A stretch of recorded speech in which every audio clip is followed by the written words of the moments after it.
Assalamu alaikum students, how are you? Hope you will be fine inshallah. Let's come to the studies.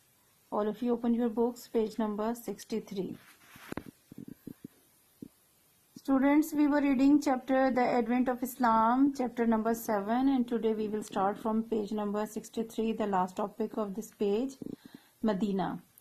In the previous lesson we have read about revelation and ascension. وہی اور معراج کے بارے میں، معراج النبی کے بارے میں پڑھا تھا ہم نے پریویس لیسن میں. آج ہم مدینہ سے سٹارٹ کریں گے.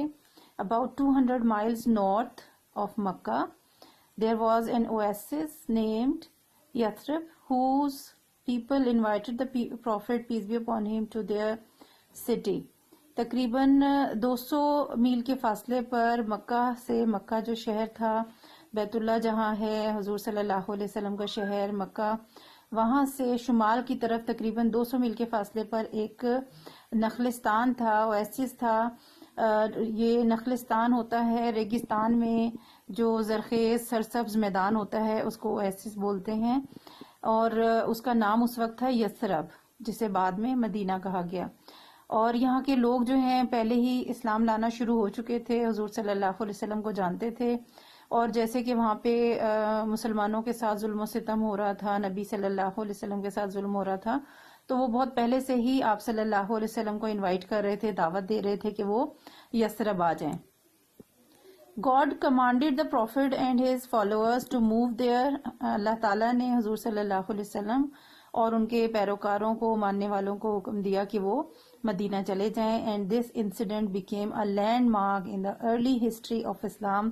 اور یہ جو واقعہ ہے، یعنی یہ جو ہجرت ہے مکہ سے مدینہ کی طرف، یہ ایک جو ہے سنگ میل ثابت ہوئی.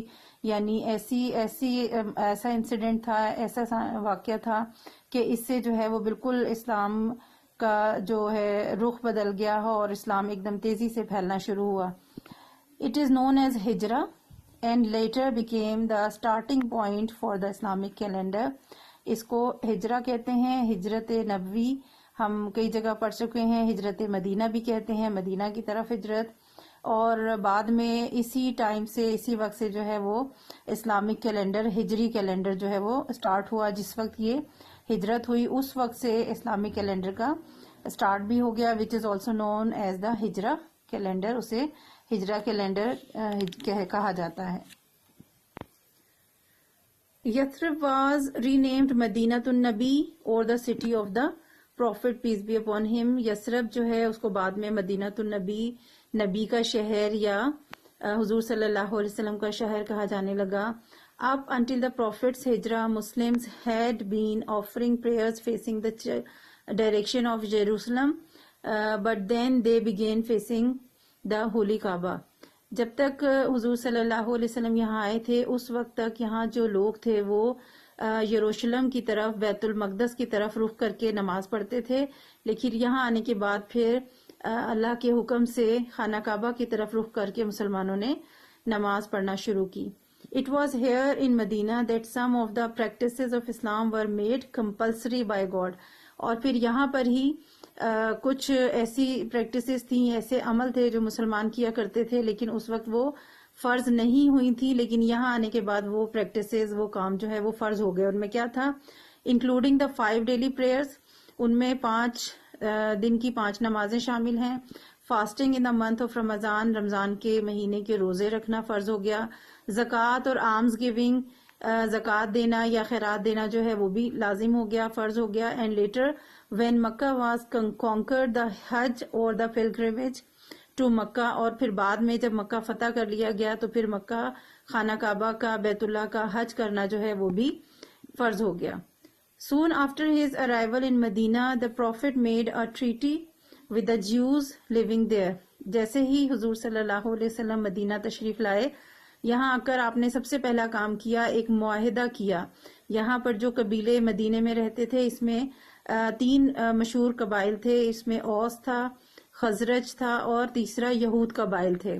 اور مذہب کے لحاظ سے یہود جو ہیں، جیوز جو ہیں وہ بالکل الگ تھے لیکن یہاں مدینے میں رہا کرتے تھے. اسی طرح اوس اور خزرج تھے جو جن میں مسلمان ہو گئے تھے بہت زیادہ لوگ، لیکن ان کی آپس میں دشمنیاں بہت زیادہ ہوتی تھیں.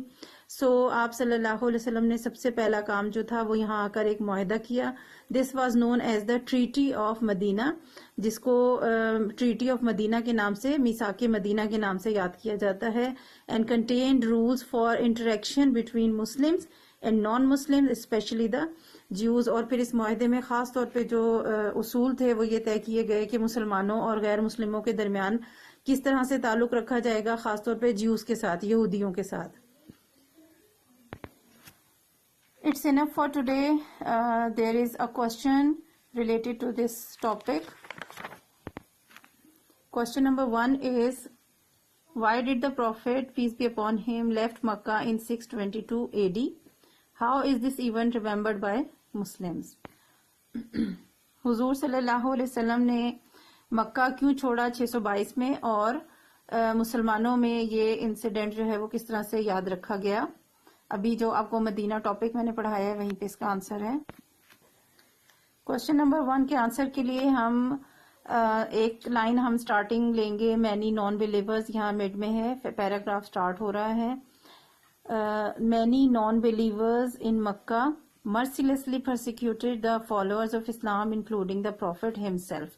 یہاں تک لکھیں گے پہلے, اس کے بعد مدینہ کے لاسٹ پیراگراف میں آ جائیں گے, اور اسٹارٹنگ ہم یہاں سے لکھیں گے. God commanded the Prophet and his followers to move there, and this incident became, to move there کی بجائے آپ لکھیں گے مدینہ, to move Medina. And this incident became a landmark in the early history of Islam. It is known as Hijrah and later became the starting point for Islamic calendar, which is also known as the Hijrah calendar. Clear? یہ question 1 کا answer ہوگا. First line ہم یہاں پہ لکھیں گے many non believers سے start کر کے himself تک, اور اس کے بعد یہ لاسٹ میں God commanded سے شروع کریں گے اور کیلنڈر تک. Clear? This is the answer of your question number 1, and this is for your homework. Write and learn by heart. Okay? Allah Hafiz.